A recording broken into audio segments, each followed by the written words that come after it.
Hola, muy buenas. Pues vamos ya con el tercer y espero que último vídeo de Mars, ¿vale? Voy a juntar las dos partes que quedan en un solo vídeo porque la tercera es muy cortita y tiene relación con esto y así ya no doy más la lata.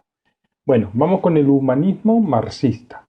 Este título es el título que le han puesto en el currículo oficial, pero esto es un título que realmente si vosotros estudiáis por ahí o miráis apuntes que tengáis o en vuestro libro, no va a venir así, porque normalmente el humanismo marxista es un título un poco extraño. Normalmente aquí de lo que se trata siempre es hablar de la ideología, o bien la ideología, o bien el problema de la alienación. Entonces, lo que han hecho es englobar estos tres temas ahí en el humanismo marxista, pero que sepáis que aquí lo normal es que os pregunten una de esas tres cosas, o la esencia del ser humano, que también se puede preguntar por la antropología de Marx, uy, aquí hay una rata, la antropología de Marx o el concepto del ser humano de Marx, la ideología, o bien la ideología y la alienación, ¿vale? Porque son dos cosas que ya ahora veréis que tienen relación la una con la otra. Y, y lo normal es preguntar por la alienación. Quiero decir, todo esto se suele englobar en torno al asunto de la alienación. ¿Vale?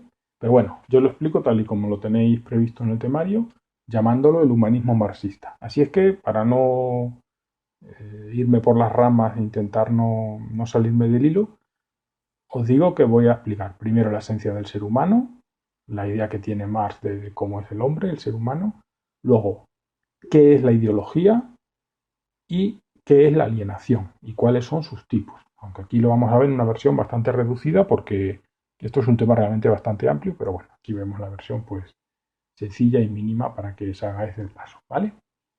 Venga, empiezo con la esencia del ser humano o antropología marxista o concepto del hombre de Marx o del ser humano de Marx. Aquí es estas partes que tenéis que poner asterisco porque es una pregunta que podéis usar para comparar. Si os preguntan por la concepción del ser humano de fulanito, compárala de Platón con otro filósofo, compárala de Descartes con otro filósofo. Bueno, pues la de Marx es muy fácil de aprender para vosotros, es distinta a todos los otros filósofos que se estudian en este curso, así es que os viene muy bien para comparar. Así es que os la anotáis, ponéis asterisco y os la guardáis, que es práctica. Y es fácil de entender además, y ya lo he explicado en el vídeo anterior. A ver, ¿qué piensa Marx del ser humano? ¿O cómo concibe Marx el ser humano? Pues Marx se distingue del resto de los filósofos que hemos estudiado nosotros hasta ahora. Hasta ahora los filósofos, digamos que cuando hablan del ser humano, pues hablan del ser humano un poco filosófico, es decir, de cómo el ser humano conoce lo que le rodea, entiende o no lo que le rodea, si tiene la posibilidad de comprender qué es la realidad, de qué modo puede valorar a otros seres humanos o convivir con ellos. Es decir, siempre es una concepción del ser humano que parte del ser humano como un ser que piensa. ¿De acuerdo? El hecho de pensar o de plantearse cosas o de ser racional o como queráis llamarlo, es, es lo que está ahí en el fondo de lo que se supone que es el ser humano para todos los filósofos que nosotros hemos visto hasta ahora, aunque luego haya sus diferencias entre unos y otros. Bueno, pues en esto Marx es totalmente nuevo y es un filósofo rompedor con todo lo anterior. Y además es una clave para entender todo lo que dice Marx y todo lo que era el materialismo histórico y todo lo que voy a explicar ahora. Marx piensa que el ser humano es un ser práctico, es decir, la esencia del ser humano es una esencia práctica, que eso viene de praxis, del griego praxis, que significa pues eso, práctica o acción, práctica, social y transformadora. Es práctica por lo que acabo de decir, porque es práctica, es activa. El ser humano es un ser activo. El ser humano quieto sentado en una silla sin hacer nada, ni es humano ni es nada, según como lo piensa Marx. El ser humano es, o la esencia del ser humano es social, porque el ser humano, el hombre, solamente se realiza a sí mismo y es lo que es en la convivencia con los demás. ¿De acuerdo? El ser humano no es que sea sociable o no por naturaleza, ese no es el problema aquí, ni estamos hablando de eso. sino que el ser humano solo es tal en sociedad, porque la sociedad es un producto de lo que es el ser humano. Entonces, no hay en Marx no hay una distinción entre individuo y sociedad.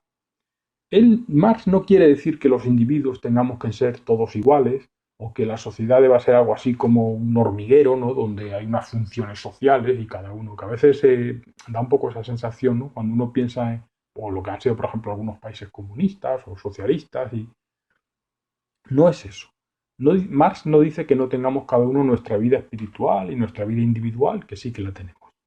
Pero lo que él quiere decir con que nuestra esencia es social es que lo que somos realmente se constituye y se configura de forma social, es decir, en las relaciones de unos con otros.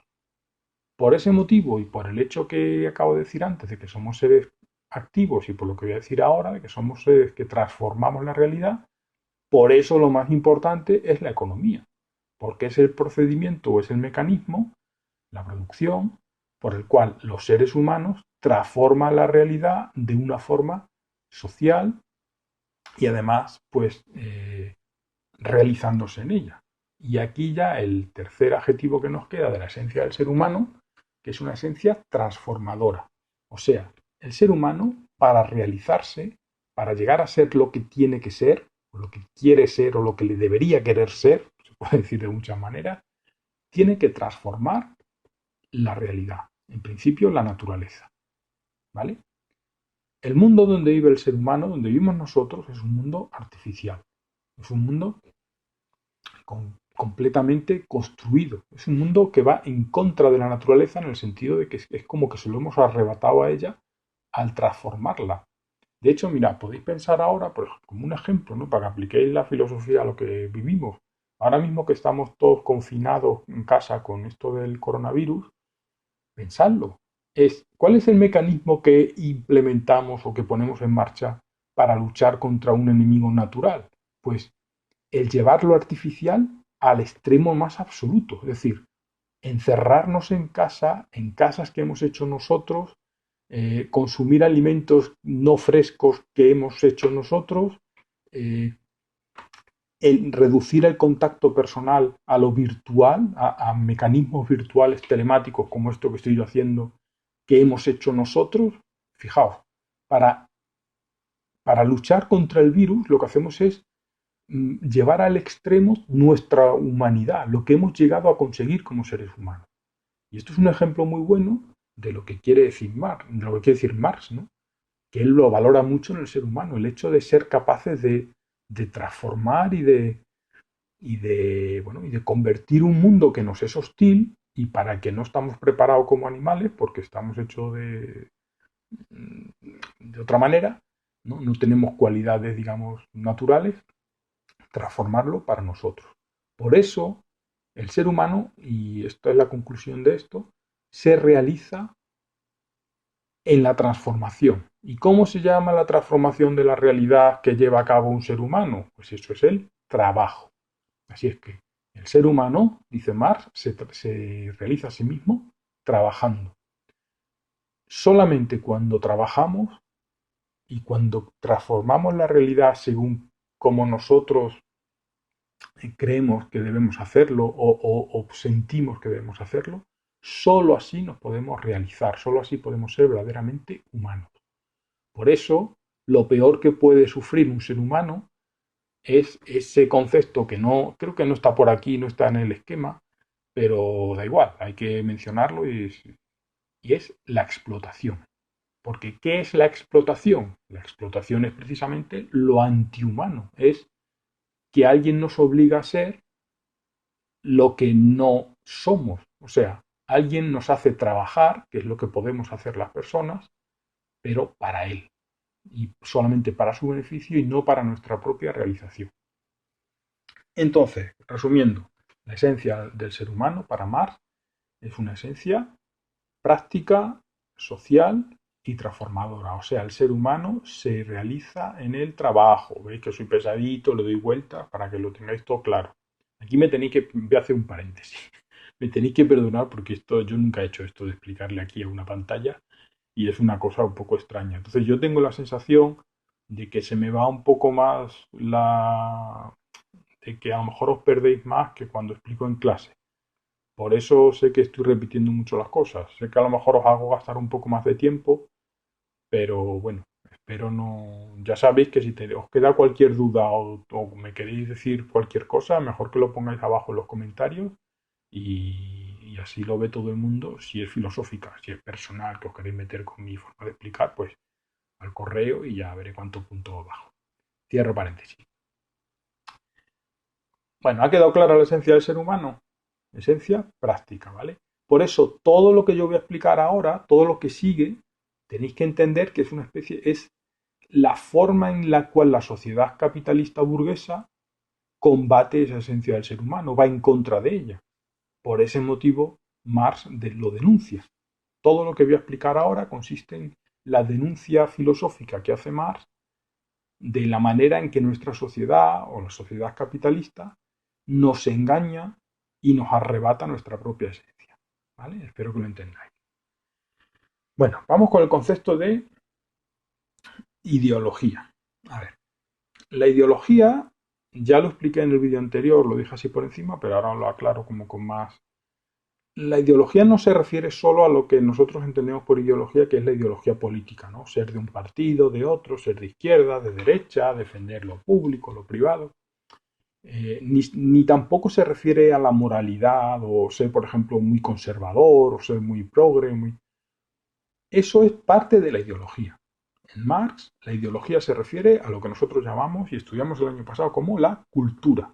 Es decir, la ideología es el pensamiento que tiene una sociedad, la opinión, los valores, las tradiciones, el arte, la religión, el modo de gobernarse, la organización social.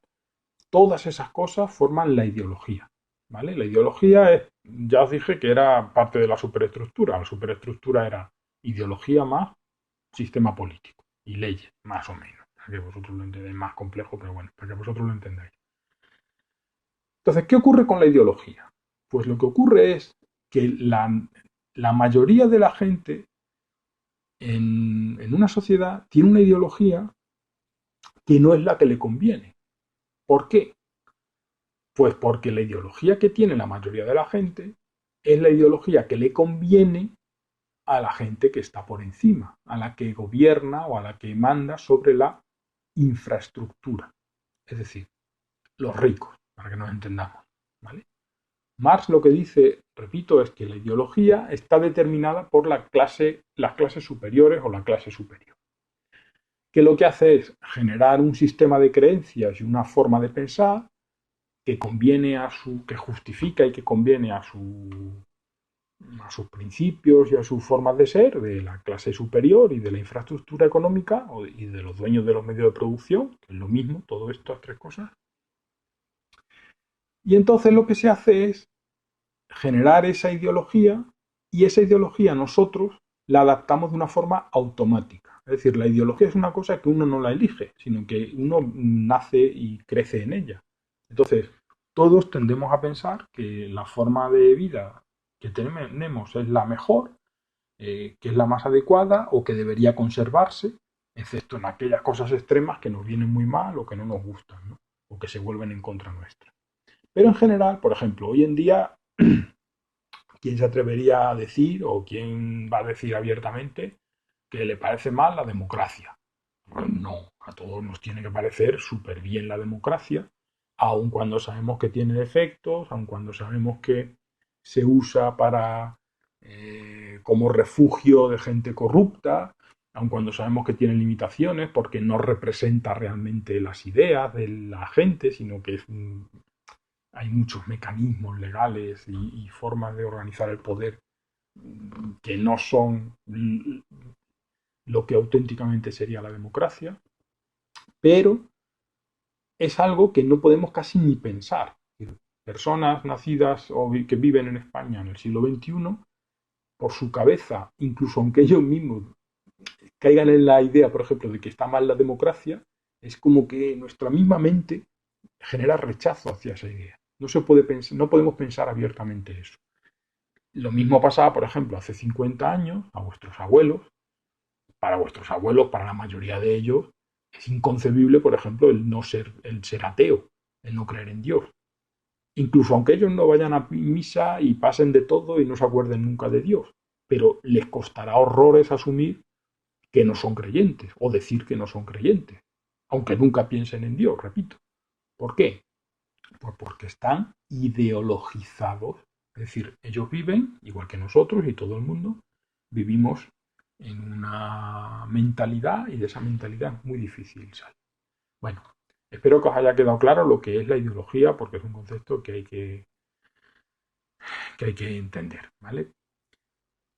¿Qué ocurre con la ideología? ¿Es negativa o positiva? Bueno, pues para Marx, en principio la ideología es negativa. ¿Por qué? Porque para la mayoría de la gente que os estaba diciendo antes, que sufre porque es explotada, la ideología supone un freno porque ellos mismos frenan sus posibilidades de emancipación, es decir, de venirse arriba y de cambiar las cosas, de luchar por lo que es justo, por lo que les convendría a ellos. Así es que en un principio es un freno y además es un freno que aquí os pongo en el esquema que quienes más refuerzan ese freno, sobre todo en la época de Marx, o según lo veía él, son el Estado y la religión. Es decir, el Estado lo que hace es generar leyes y generar un sistema de gobierno que oprime y que elimina la posibilidad o toda tendencia al cambio o hacia la revolución, ¿de acuerdo? Y además se justifica siempre, está buscando la manera de justificarse a sí mismo, modificándose para adaptarse a las circunstancias, pero sin que nunca cambie la forma de la infraestructura, sin que nunca cambie lo verdaderamente importante, ¿no? Esto es como, hago aquí un paréntesis, como en esa novela que os podríais leer porque es una maravilla, El gato pardo, ¿no? Que va de un príncipe, bueno, un príncipe, sí, no me acuerdo si era un príncipe o un noble de, de Sicilia, italiano, del siglo XIX, ¿no? Que en mitad de toda la guerra con la cual se construyó Italia y las revoluciones y todas las historias, pues él estaba a un bando y a otro bando y tal, y él decía, hay que cambiarlo todo para que nada cambie, ¿no? Esa idea de que todo tiene que ser transformable, pero para que las cosas sigan igual, pues eso exactamente es el papel que cumple la ideología según Marx. Y es una cosa negativa. Pero luego la ideología tiene una cosa positiva. Lo positivo que tiene es que el mismo mecanismo que nos hace adaptar la mentalidad que se espera que tenemos que tener o pensar como tenemos que pensar, es el mismo mecanismo que puede alimentar nuestra conciencia de clase. ¿Qué es la conciencia de clase? Pues la conciencia de clase, lo dice la misma expresión, es el darse uno cuenta y tomar uno conciencia, perdón, tomar posesión mental, por así decirlo, de la clase a la que pertenecemos. Es decir, de, de qué papel jugamos en la sociedad, de cuál es nuestro papel en el sistema económico. Y en el caso de Marx, por supuesto, la clase proletaria era una clase oprimida, explotada, puteada, y lo pasaban realmente mal. Era gente que no tenía derechos, que estaba fatal.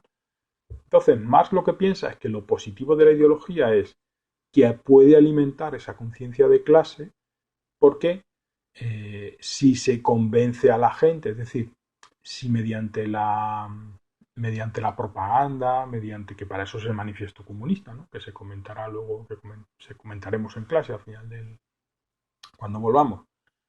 Eh, si se alimenta mediante propaganda, mediante pues generar ideología, ¿no? O ideología contraria, mediante partidos, mediante la forma que sea. Si se alimenta esa conciencia de clase, pues es una especie de batalla contra lo establecido, pero que merece la pena, porque puede alentar la actividad, la acción, es decir, puede alentar que la gente se rebele contra la situación en la que está. Pero, y esto tiene que quedar muy claro, la conciencia de clase por sí misma no sirve de nada. ¿Por qué? Porque el ser humano hemos dicho que es activo, social y transformador.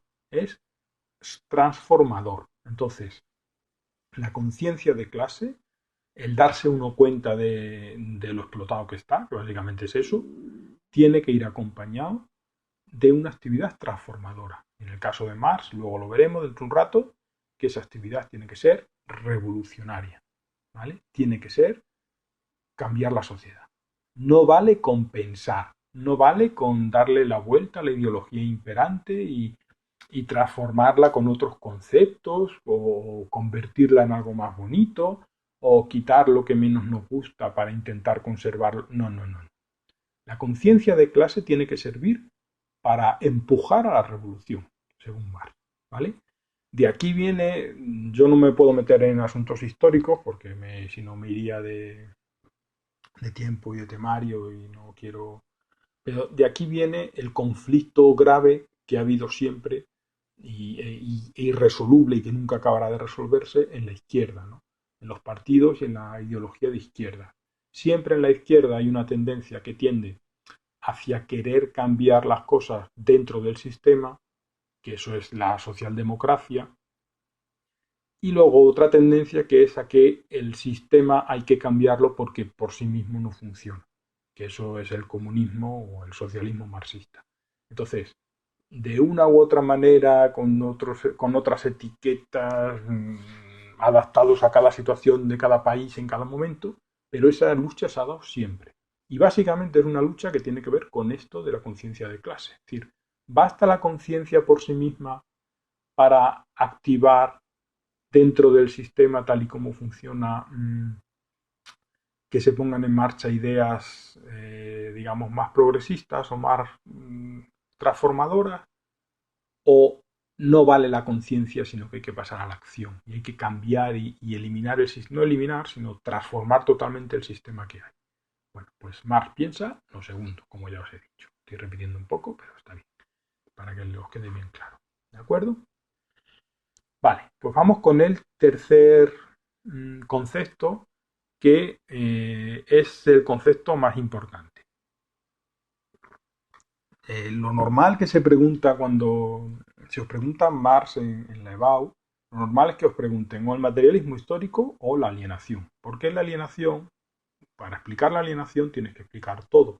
Hay que explicar el concepto del ser humano, hay que explicar la ideología, que ahora vais a ver que realmente es un modo de alienación, es una forma de alienación, y hay que explicar la alienación económica, que en el fondo es una consecuencia de lo que expliqué en el vídeo anterior, ¿no? En la otra parte del materialismo histórico de la lucha de clases. Entonces, el epicentro de todo esto es el concepto de alienación. Vale. A ver, os voy a explicar antes de nada qué significa alienación. Alienación viene del latín alien, que significa otro, que de ahí viene también la palabra ajeno. Entonces, la alienación es algo que se sufre. Es decir, esto es como la gripe, es una cosa que se sufre. No es algo que se hace, ni es una palabra tal cual. No, la alienación es algo que sufrimos, igual que la explotación, por ejemplo. ¿Vale? La alienación se podría definir así muy en general e intentando incluir todo lo que quiere decir en Marx. Se podría definir como que hay algo que está o bien fuera de nosotros o bien incluso que forma parte de nosotros mismos, que nos arrebata lo que realmente podríamos ser o somos. O bien también se puede definir como la alienación es un proceso o algo que sufrimos que consiste en que no somos lo que deberíamos ser, sino otra cosa. Entonces, repito, que lo podéis entender la alienación como que hay otra instancia, otro fenómeno, ahora veremos cuáles son las cosas que alienan, ¿no? Que nos arrebata nuestra verdadera esencia, la esencia del ser humano, o bien que nosotros somos o nos convertimos en otra cosa. Entonces, es un concepto, no es difícil de entender, pero es un poco extraño, pero es un concepto muy rico, del que se puede sacar mucho partido y que os puede hacer pensar mucho, ¿vale? Vamos a volver, voy a ir para atrás y vamos a volver a lo que os expliqué de Hegel en el primer vídeo. Os recuerdo que Hegel, que influyó mucho en Marx, decía que la realidad sucede de forma dialéctica. ¿Os acordáis lo que os explicaba? De, si no recuerdo mal, la bellota deja de ser una semilla, ¿no? Porque sale el brote o porque se rompe, y se convierte en la encina o en el árbol, ¿no? El bachiller hace la selectividad, sale su nota y en ese momento deja de ser bachiller y se convierte en universitario. ¿Acordáis de eso? Pues acordaos que os dije que el término de alienación se lo medio inventa Hegel para llamar a esto, o una parte de este momento, de la antítesis, de la negación. Y es que lo que algo es tiene que dejar de ser para transformarse. ¿De acuerdo? Entonces, en Hegel la alienación no es algo negativo, o sea, no es algo malo, no es una cosa que digamos, hay que perseguirla. No, es simplemente algo que sucede. Y es que las cosas dejan de ser, y yo decía, se objetivan. ¿Eso qué quiere decir? Que se hacen otra, ¿vale? Pues, volviendo a Marx, nosotros estamos alienados cuando somos otro en vez de lo que podríamos ser, si pudiéramos nosotros mismos autónomamente determinar quiénes queremos ser. Lo repito, estamos alienados porque nos objetivamos, nos vivimos o somos en otra cosa, en otro ámbito o en otra entidad distinta de lo que realmente podríamos ser. ¿Vale? La alienación se puede, si miráis, ahora mismo no me acuerdo cómo está en vuestro libro, o si buscáis en apuntes que encontréis por ahí, o si miráis en internet, hay muchas formas de clasificarla. Realmente Marx no, o sea, no escribió un libro, La alienación, y explicó sus tipos, sino que él es un tema del que habla en algunos libros, en la ideología alemana y otros libros que tiene, y él esto no lo explica sistemáticamente, ¿no? Él habla del fenómeno y luego otros pensadores o otros analistas han clasificado esto. Entonces, podéis encontrarla clasificada de muchas maneras. Yo, como siempre, os propongo lo más sencillo, porque mi idea es que sepáis lo mínimo pero bien, para que luego, cuando queráis, podáis ampliarlo por vuestra cuenta, ¿no? Y no llenaros de palabras y de cosas que aprenderos que no sirvan de nada. Entonces yo la voy a reducir a las dos formas más básicas. ¿De acuerdo? Una es la alienación ideológica, que es exactamente la ideología, o sea, viene dada por la ideología o se manifiesta en la ideología que he explicado antes. Y otra es que es la más importante, es más, la más importante la que viene ahora, la alienación económica.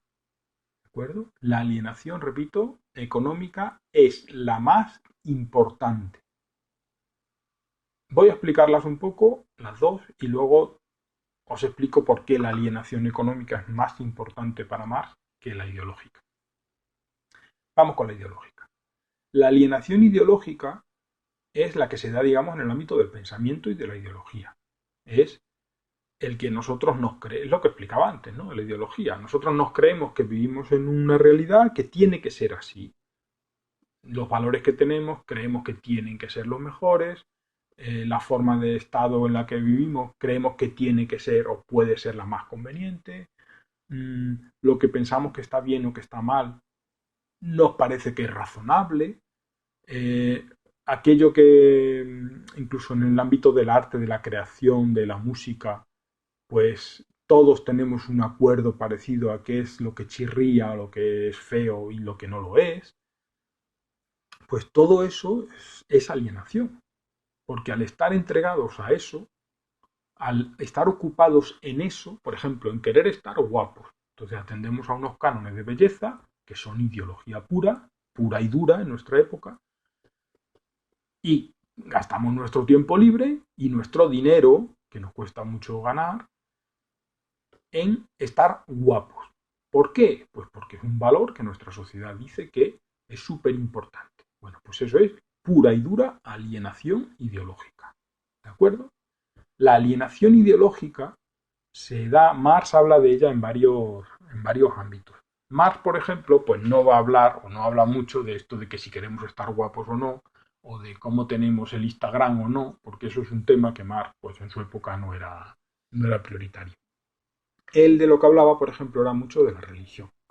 Entonces él decía que la religión es un agente alienante, es un agente, repito, alienante, porque como os expliqué en el primer vídeo, en la introducción, nos sirve para adormecernos, ¿no? Para hacernos pensar que las cosas está bien que sean como son, que nuestros valores son correctos y que si nos salen mal las cosas, pues bueno, eso es el destino y no sé qué, y ya en el futuro las cosas irán bien, que hemos venido aquí, que esto es un valle de lágrimas, que no seamos pecadores, que cumplamos con tal.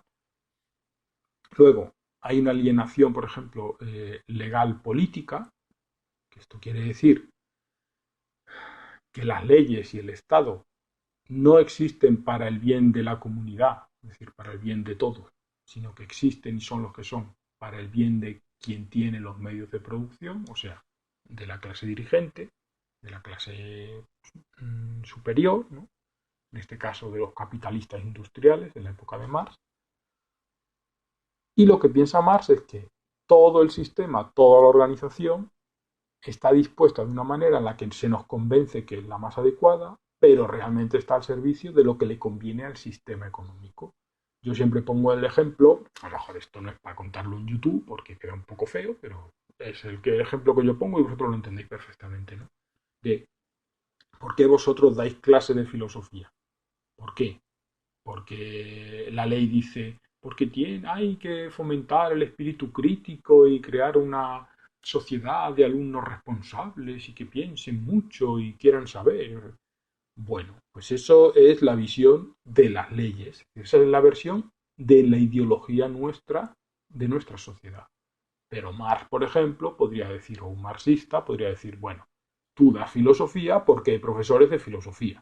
Y como hay profesores de filosofía que tienen que el Estado los ha colocado y hay una plaza y hay facultades de filosofía y gente que sale que tiene que hay que emplearlas, pues tú estás ahí para que ellos cumplan con su función. Es decir, el alumno no existe, perdón, el profesor no existe para que haya alumnos, sino que es al revés. Los alumnos existen para que haya profesores. Pues eso, por ejemplo, es una forma de verlo, que es políticamente incorrecta, que yo eh, incluso a otros profesores filósofos, ¿no? O profesores de filosofía que me escucharan dirían, pero ¿qué dice esto? Oh, ay, Dios mío, ¿cómo dice eso a sus alumnos? Y no sé qué. Pero es un planteamiento que se podría hacer. El que vosotros dais filosofía porque el sistema lo requiere, no para que vosotros sepáis filosofía. Bueno, que me voy por las ramas. A lo que voy es a que el Estado y las leyes crean una ideología, una alienación, que nos hace pensar que son lo razonable. Pero según Marx, no lo son. El problema que tiene la alienación, antes de pasar a la económica, el problema que tiene la alienación ideológica es que no es que alguien nos impone cosas, sino que nosotros creemos en esa otra cosa. Es decir, nuestra mente, nuestras ideas son esas otras ideas. ¿Entendéis? De ahí lo de alienar. Repito, nuestras ideas son las otras ideas que deberían ser, las que otros han puesto. Entonces, es muy difícil salir de ahí y en fin, esto es algo que solamente se puede salvar cambiando nuestra forma de vida, según Marx. A lo mejor una persona muy inteligente, muy culta, muy capaz, sería capaz de escapar un poco de esa alienación. Pero en general, el problema es que esto va asociado a una forma de vida material, económica. Y hasta que no cambie esa forma de vida, pues no sabemos. Ahora estamos en un momento muy interesante, aunque también preocupante, de la historia de la humanidad, con esto que está ocurriendo del coronavirus. Esto es un momento que va a ser bastante crítico para la historia de la humanidad porque va a cambiar la infraestructura. De aquí a esto va a ser una crisis bastante gorda económica, va a suponer, ¿no? Porque hay un parón de la producción y muchas cosas. Y entonces esto va a suponer que va a haber, igual que la crisis anterior, como os contaba antes, en el vídeo anterior, ha hecho que ahora un poco se haga atractiva la pobreza, ¿no? Se la convierta en una cosa como guay, pues esto va a traer más cosas. ya veremos cuáles. Pero tenéis que estar atentos porque muchas de las cosas que vais a empezar a pensar de aquí a un año o 2 años, si lo veis desde el punto de vista marxista, tenéis que pensar que, o podéis daros cuenta de que no las vais a pensar vosotros, sino que os las estarán pensando. ¿De acuerdo? Bueno, yo ahí lo dejo. Y vamos ya con la más importante, aunque tarde menos yo en explicarla porque es más directa, digamos, más concreta, pero es la alienación más importante, que es la alienación económica. Entonces, a ver, pregunta, ¿por qué será esta alienación más importante que la ideológica? A ver, os dejo 5 segundos para que lo penséis. ¿Por qué la alienación económica es más importante para Marx y es la que hay que combatir con más fuerza que la ideológica?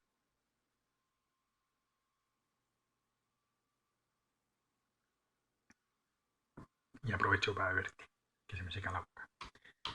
Pues es más importante por esto que os expliqué en el vídeo anterior.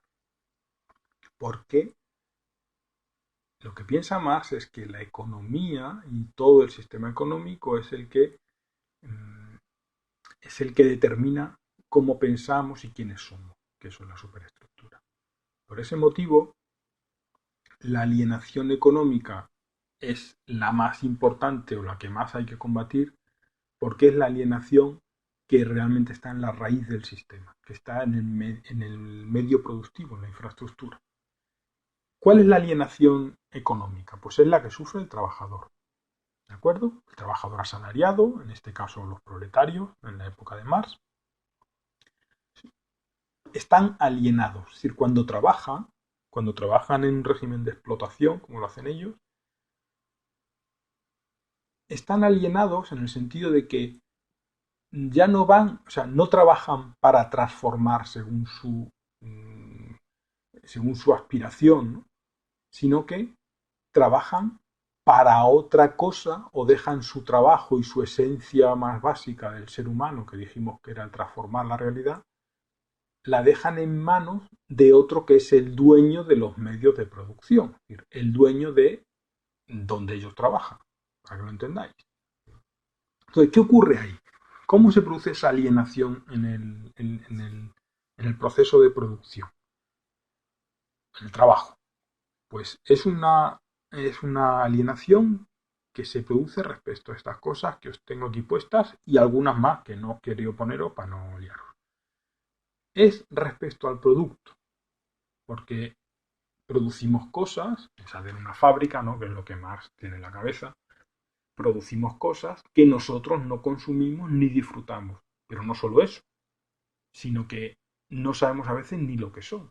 Es decir, hay muchas personas que producen piezas o la pieza de una pieza de la parte de un coche, pero a lo mejor no saben ni a qué coche, ni de qué marca, ni de qué modelo va a ir esa pieza.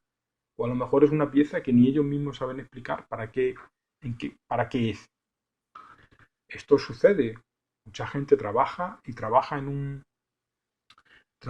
nivel de tanta especialización que no tiene ningún tipo de relación con el producto final. Entonces no sabe lo que hace. Está ahí muchas horas manipulando algo, manipulando una materia que no es nada, que no tiene nombre, no se sabe lo que es. Por ese motivo son personas que están alienadas en lo que respecta al producto de su trabajo.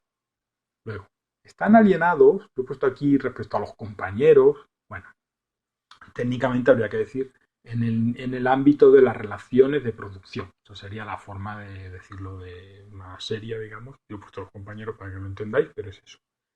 Están alienados respecto a sus compañeros porque trabajan en una situación de competencia y de equiparación. Es decir, a la vez son iguales, pero tienen que ser mejores que sus compañeros, ¿no? Que aquellos que trabajan en el mismo puesto que ellos. Y esto lo que genera entre esto, bueno, y que hay una jerarquización o pseudo jerarquización o militarización de la fábrica, pues esto genera una sensación continua de insatisfacción. Aquí podéis pensar, muchos de vosotros tendréis, supongo que vuestros padres o vuestras madres o gente cercana a vosotros, pues a lo mejor trabaja en una empresa y todos los días llega echando peste del jefe o del compañero o del otro que le deja todos los marrones y él se tiene que quedar muchas horas para no sé qué, o del otro que él se queda y a él le pagan y... Esto es el día a día en una empresa, es así. Mucha gente que trabaja en empresas privadas o que trabaja pues, con otros, ¿no? Está constantemente sometido a un estrés que no se lo generan sus jefes, sino que se lo generan sus propios compañeros de su mismo nivel. ¿De acuerdo? Entonces, esto dice Marx, es una cosa que no es casual, sino que esto es algo alentado por los dueños de los medios de producción. Esto es algo alentado por quien está por encima, porque quiere generar unas relaciones conflictivas. Porque esas relaciones conflictivas lo que hacen es evitar el verdadero conflicto que tendría que haber, que es la lucha de clases contra el dueño de los medios de producción, contra el dueño de la fábrica o el dueño de la empresa. ¿Entendéis? Es decir, es lo de siempre, divide y vencerás. Yo provoco que haya unas relaciones de producción conflictivas entre los inferiores y entre ellos mismos se reparten sus odios y sus malos rollos y eso no se convierte en generar una conciencia de clase contra mí. ¿Vale? Yo creo que lo entendéis, es fácil de entender. Y luego, por último, la alienación económica es una alienación, y esto es lo más importante, que va contra nuestra propia naturaleza. Es decir, el ser humano, dijimos al principio de este vídeo, os dije que era un ser que tiene que trabajar, tiene que crear cosas que él mismo quiere hacer. Entonces, cuando hacemos algo que no es nuestro, que no es para nosotros, que no es en condiciones de felicidad, cuando cuando el trabajo se convierte en una pena, en una carga, en un castigo, pues dejamos de ser quienes tenemos que ser. Somos otro. En vez de ser un ser humano, somos una cosa, somos un objeto, somos una herramienta, somos un número. Entonces, eso que luego en el siglo XX otros pensadores, ¿no? Le pondrán el nombre de cosificación o reificación, le llaman en la escuela de Frankfurt, pero bueno, esto vosotros no tenéis que... Pero eso de que el ser humano se convierte en cosa, pues precisamente ser cosa es todo lo contrario de lo que tiene que ser humano. Ser un ser humano, perdón. Un ser humano tiene que hacer cosas.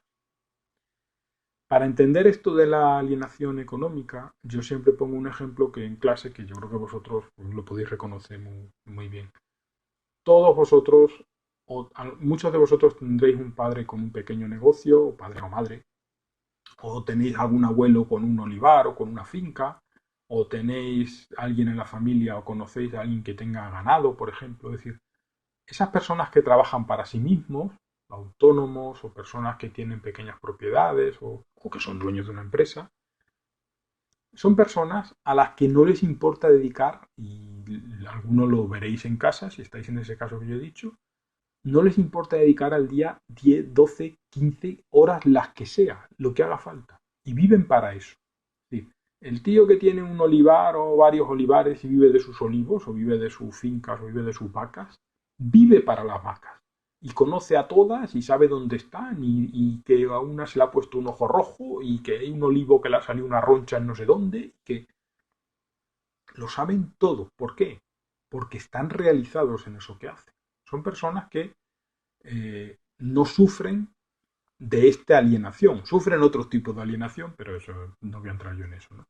Pero no son trabajadores asalariados industriales como esos de los que habla Marx. Entonces son personas que de alguna manera al menos se están realizando porque hacen algo para que les hace sentir que es de verdad auténtico.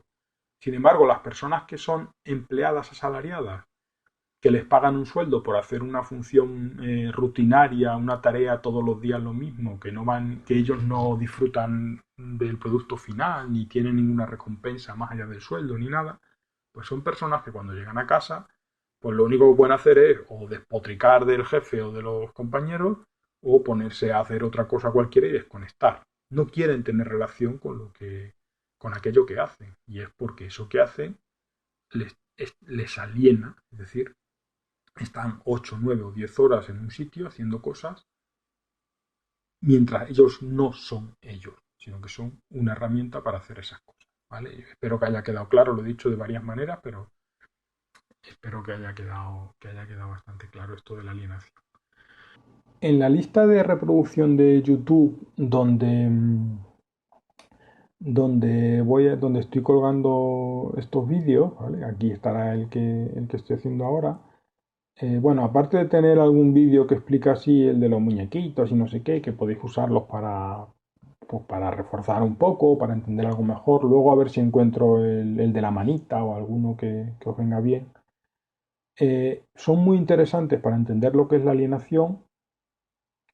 Este vídeo, que es, ya os lo puse, creo que ya os lo puse el año pasado en clase, que es el anuncio de un coche y que el mensaje que transmite, que es un pequeño escrito de Julio Cortázar, de un escritor, es que cuando nosotros tenemos cosas y nos empeñamos en tener esas cosas, al final son las cosas las que nos poseen a nosotros. Pues es una manera muy útil, o sea, muy útil, muy gráfica de ver qué es la alienación. La alienación es eso, ¿no? Que somos en otra cosa, somos en la belleza que queremos tener, en el coche que queremos tener, en el futuro que nos parece que nos merecemos, en la imagen que queremos dar, cuando realmente somos otra cosa, que no nos preocupamos en buscar. Y luego aquí estos dos vídeos, que estos ya los puse yo el año pasado, simplemente os dejo que lo veáis, o sea, os digo que los veáis, porque expresan muy bien cómo la ideología de nuestra época concreta, ¿no? Más moderna, o sea, más actual que la de Marx, pues nos dice qué es lo que tenemos que ser. Y en concreto este, que es un vídeo que está muy chulo, está muy bien hecho, es una especie de sucesión de viñetas en la que se expresan todas las formas de alienación, todas las formas de alienación, bueno, todas no, perdón, muchas formas de alienación de nuestra época, de alienación ideológica en este caso, ¿no? Es un poco, a ver, todo siempre un poco blanco-negro, tiene pocos matices, pero bueno, además es un vídeo muy chulo de ver y así no habla nadie, solamente con música, incluso para descansar la mente y relajarse un poco está bien verlo.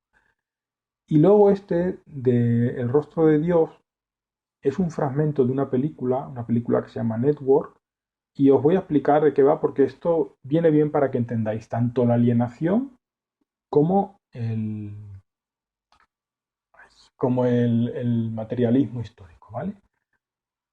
Es un fragmento de una película en la cual el protagonista, es que no sé si lo puedo poner y que lo veáis, voy a quitar el sueño. Un fragmento de una película en la cual el protagonista de la película, que es este que va a aparecer ahora aquí, ¿no? Es un presentador de la tele que digamos que se vuelve loco y dice que se va a suicidar. Bueno, hay una movida, él monta un Cristo y lo revoluciona todo, ¿no? Entonces, en un momento dado, este es el protagonista de la película, pero el protagonista del vídeo es este señor. Vosotros ved el vídeo, que son 4 minutos. Este señor lo que hace es explicarle a este hombre, a este otro, de qué va el mundo. O sea, en qué consiste realmente el mundo. Porque este otro, como tiene un programa de televisión que lo ve mucha gente, se cree que él, por decir sus ideas, digamos, muy revolucionarias en el programa, pues va a cambiar el mundo. Entonces, este le hace ver cuál es el verdadero rostro de Dios, es decir, cuál es la verdadera realidad. Y esto es un vídeo que describe muy, muy, muy bien lo que es el materialismo histórico. ¿De acuerdo? Esto. Es un vídeo que describe esto. Porque de lo que habla ese hombre, de lo que habla este hombre, que es el único que habla en el vídeo, describe exactamente qué es la infraestructura y describe exactamente cómo es la alienación, el proceso de alienación y cómo se genera la ideología. Así es que aprovecho ahora que he acabado con esta parte, este breve paréntesis, pues para recomendaros que veáis esos vídeos porque sirven para entender esto y ya sabéis que luego en las preguntas del cariño pues puede caer cualquier cosa. Bueno, y yo creo que ya voy a aprovechar y os voy a preguntar, o sea, perdón, os voy a explicar lo que me queda y así ya nos quitamos nos quitamos ya todo Marx de encima, ¿vale? Solo faltaría el texto, pero el texto voy a intentar que lo leamos en clase y así nos sirve para repasar. Vamos con lo que nos falta de Marx, que es el proyecto transformador de la sociedad. Si queréis seguir viéndolo, seguid viendo. Si no, pause y cuando tengáis otro ratito. Yo aprovecho para dar un trago de té y sigo explicando. Bueno, ¿qué es el proyecto transformador de la sociedad? Bueno, esta es la tercera parte que normalmente siempre se le llama así, tránsito del capitalismo al comunismo, o bien tránsito de la sociedad capitalista a la sociedad comunista. Bueno, Marx, por todos los motivos que yo he explicado, piensa que la sociedad, sobre todo la sociedad de su época, pues que es una chufa, que funciona fatal porque la inmensa mayoría de la gente vive en régimen de explotación, de la gente que vive en ciudades y demás, ¿no? Y el que no vive en ciudades, pues vive en una miseria y vive fatal. Entonces la sociedad humana tiene que cambiar, tiene que transformarse.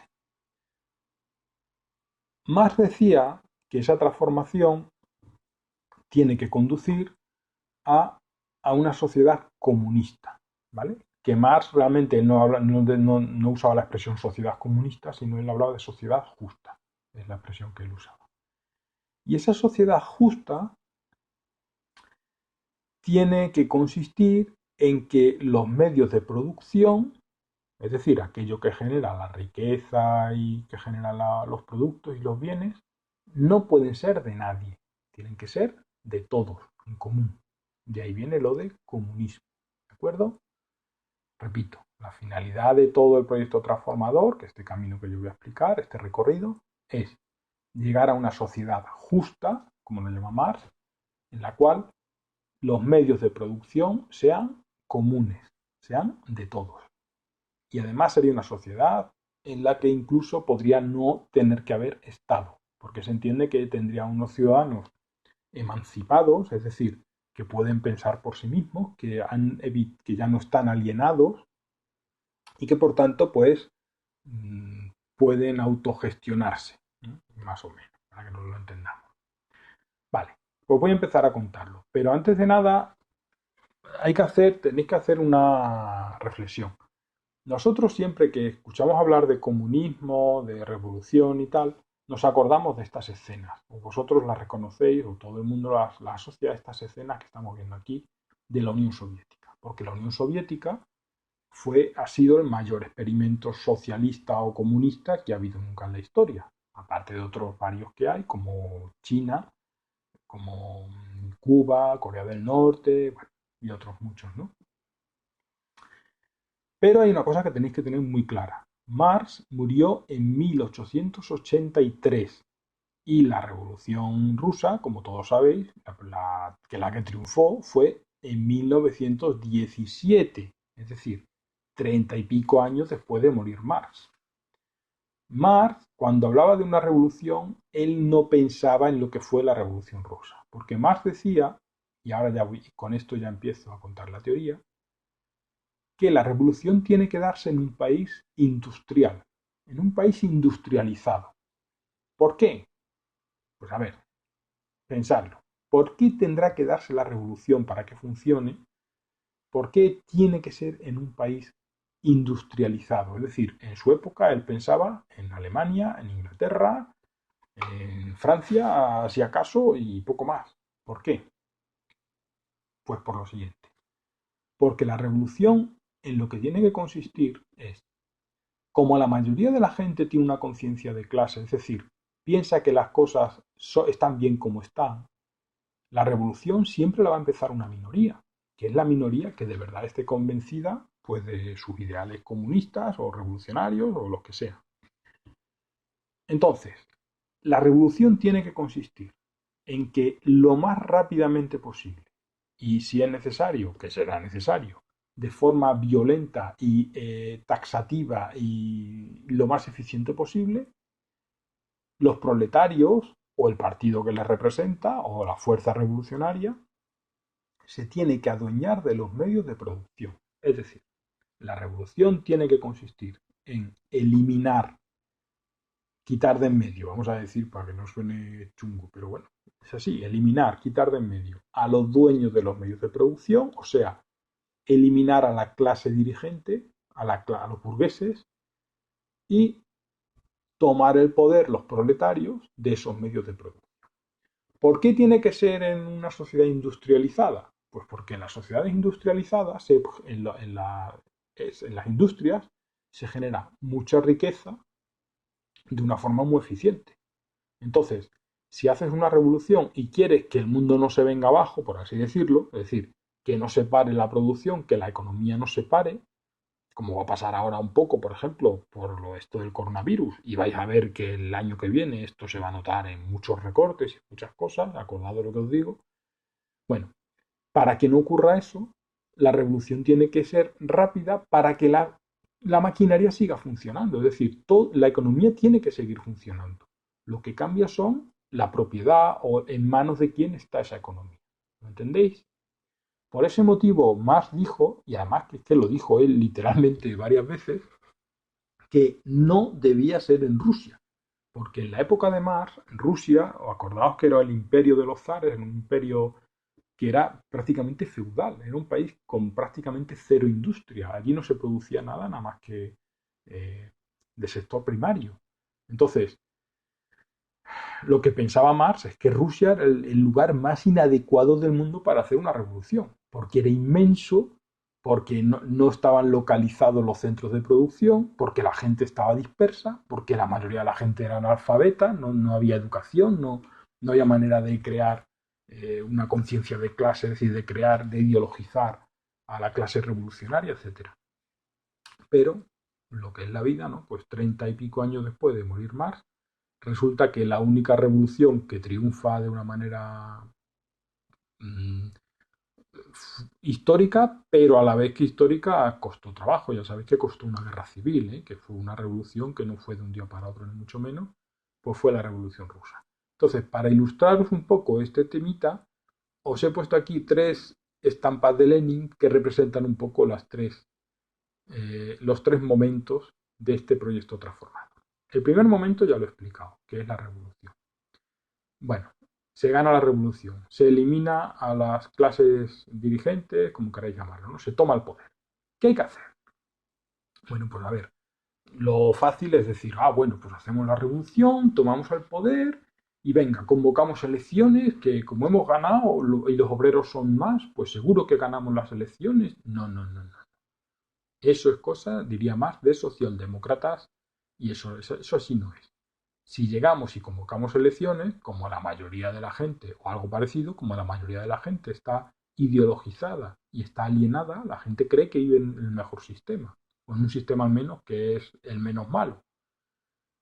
Así es que lo que hay que hacer es establecer lo que se llama la dictadura del proletariado, que eso es exactamente lo que llegó a ser la Unión Soviética, lo que hoy en día es China, lo que hoy en día es Cuba, lo que hoy en día es Corea del Norte y lo que han sido todos los países, o más o menos los países donde ha triunfado una revolución socialista o comunista. ¿Qué es la dictadura del proletariado? Pues la dictadura del proletariado consiste en que el Partido Comunista, luego fue el Partido Comunista cuando sucedió, claro, el partido toma las riendas del Estado, se convierte en un Estado superpoderoso, se eliminan a los demás partidos, se prohíben los demás partidos, se prohíbe la disidencia, es decir, se prohíben que las demás ideologías, la manifestación pública de otras ideologías, y se cancelan muchas libertades individuales, ¿vale? La libertad de expresión, la libertad de movimiento, la libertad de... se cancelan, ¿no? Hay que establecer una dictadura muy dura, muy autoritaria. ¿Por qué? A ver si pensad 3 segundos a ver si caéis en por qué la revolución tiene que dar paso a una dictadura. ¿Vale? ¿Por qué? Bueno, aprovecho la pausa de té. Pues por lo siguiente, tiene que dar paso a una dictadura porque, como acabo de decir, la mayoría de la gente va a estar en contra. A la mayoría de la gente no le va a gustar o no va a querer que se cambie el sistema, porque la gente está ideologizada, la gente está en su opio, está adormecida con sus historias, ¿de acuerdo? Por lo tanto, lo que hay que generar es un sistema que sea autoritario en el cual, una vez que se eliminan esas libertades, lo que se hace es planificar un nuevo modelo de sociedad. En ese nuevo modelo de sociedad, pues se generarán también otras instituciones nuevas. Habría que eliminar la religión. De hecho, en la URSS al principio se prohibió la religión, más o menos, durante un tiempo. Luego ya hubo que recular, pero en principio sí. Y la idea es que en una, dos, tres generaciones, en unos años, se reideologice a la gente. Es decir, la gente pase a darse cuenta de que es mejor ese sistema que el que había antes. Es decir, se trata de generar una nueva ideología. Porque como os he dicho antes, y os he dicho varias veces, va por delante la economía de la ideología. Así es que con la revolución lo que hemos cambiado es la economía, pero falta la ideología. Entonces, para cambiar la ideología, pues hay que educar, convencer, hacer desfiles espectaculares, crear toda una iconografía, unos héroes, en fin, propaganda, que es como funciona el ser humano, con propaganda facilona, sencillita, con lemas, pues lo que veis que hacen los políticos para convencernos, ¿no?, de que les votemos. Pues bien, a esta fase de la dictadura del proletariado debería seguir, pero aquí en el esquema os he puesto que ha sido un logro irrealizado, o sea, nunca ha ocurrido en estados grandes, o sea, en países, esto nunca ha llegado a pasar, que esta dictadura del proletariado, una vez que el ser humano se emancipe y tome conciencia de cuál es su verdadera esencia y de que lo que le conviene es trabajar menos para vivir de una forma más sencilla, pero más auténtica, pues esto daría paso a la sociedad comunista. La idea de Marx, pero tampoco penséis que Marx, o sea, Marx de esto habla muy puntualmente porque él no era futurólogo, entonces él, hablar del futuro para un filósofo, pues es una cosa que procuran no hacer los filósofos porque no, pues porque no tiene mucho sentido. Los filósofos son toda gente muy inteligente. Entonces Marx, pues si le preguntaban, el hombre decía algo, pero no es un tema al que él dedicara libros enteros ni nada de esto, ¿no? Al hecho de cómo va a ser la sociedad comunista, porque eso, el futuro es, por definición, el futuro. No podemos saberlo. Entonces, lo que piensa Marx es que sí que debería ser una sociedad en la cual se eliminara la propiedad de los medios de producción.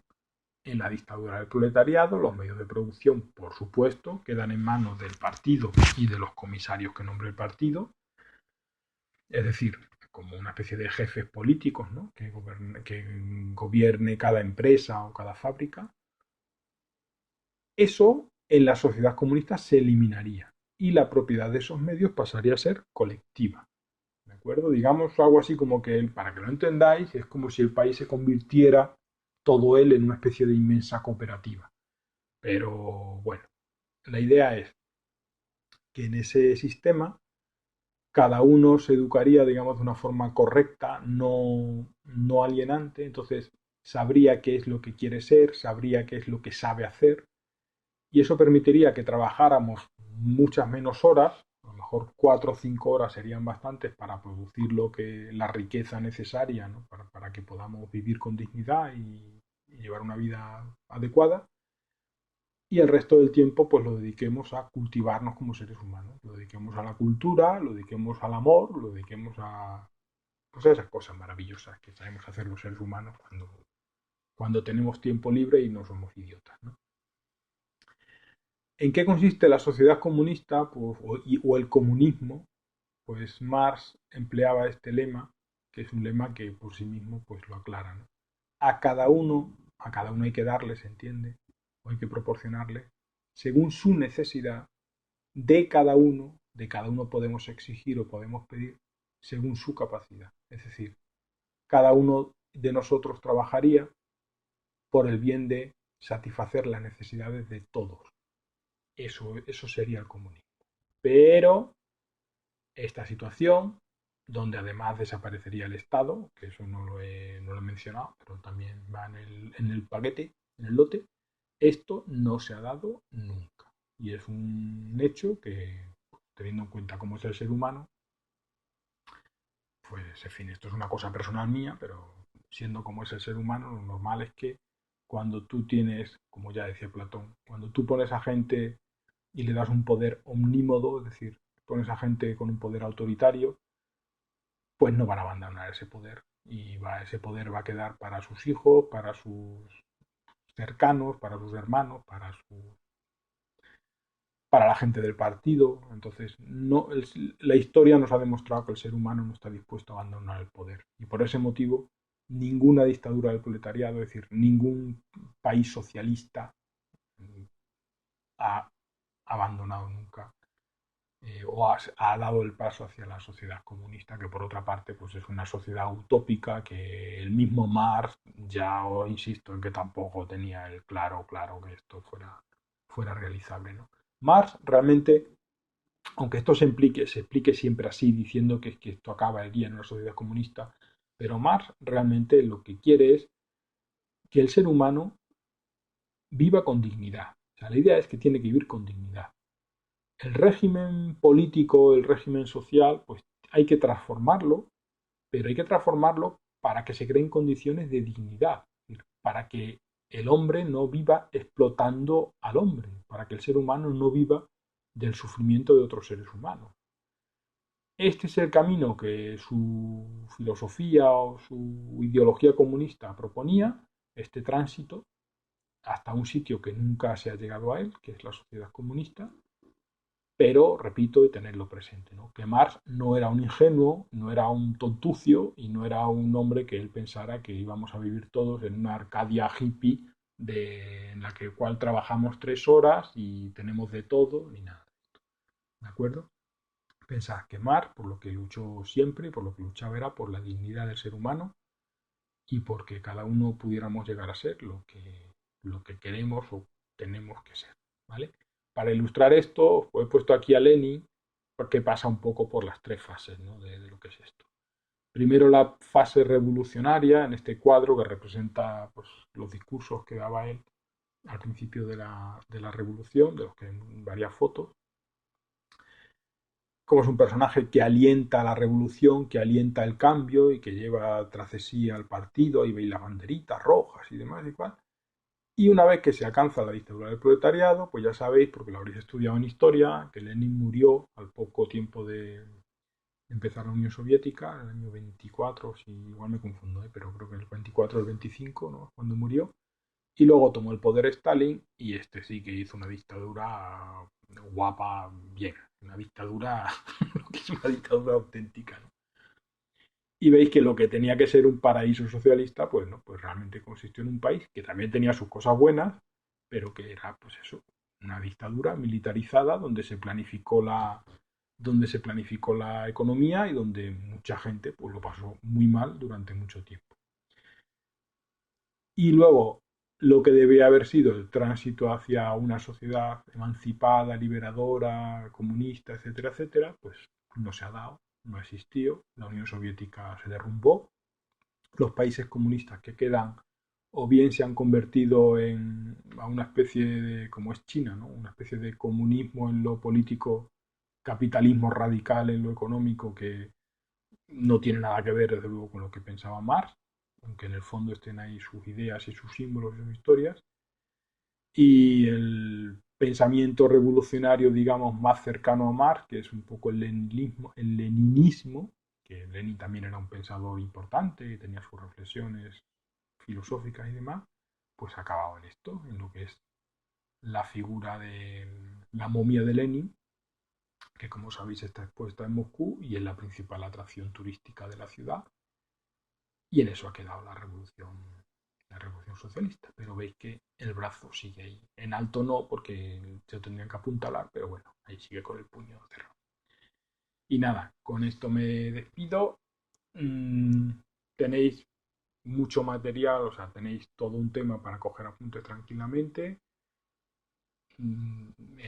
Con esto yo os voy a dar, o sea, con esto tenéis para hasta el final de lo que teóricamente tenía que ser la cuarentena, ¿de acuerdo?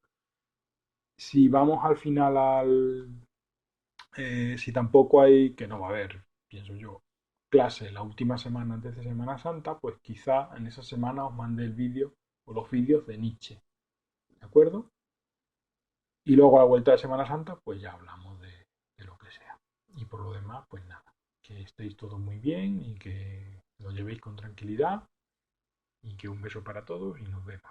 Hasta luego.